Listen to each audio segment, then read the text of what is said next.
In other news, on Iditarod, we've got 5 current scratches.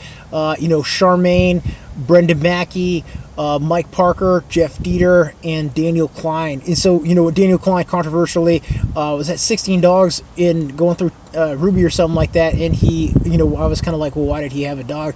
Why did he scratch? He's got 16 dogs, and apparently his dog in his team, Ventana, passed away, died, which is too bad. He's running a team from Ryan Redington, I believe, and that dog is actually from Wade Mars, who's not in the race this year, I believe, again. So again, every kind of an eyebrow arch. Last year we had several dogs die, and they were all with people who were running someone else's dogs, whether it was the guy, I can't remember his name, but he's running Raymond Redington's dogs, or a couple of the CV handlers. We had 3 dogs die last year, and it's sort of a question of are those mushers have enough of a rapport and enough experience under their belt to be taking someone else's dogs on the trail successfully, and to be able to really be keyed into those little reading the dogs, in other words, and really being, if a dog's gait's bad or something's going wrong, that's unexpected things happen too. We're not trying to put blame on any musher in any situation last year or this year, but just constructively looking at it systemically, there seems to be a pattern where we're losing dogs in teams of mushers who don't own the dogs and who are out there running someone else's dogs. And in this situation, the dog is from Wade Mars, leased to Ryan, and now leased to this guy or something like that, to Daniel Klein, in some sort of a double whammy move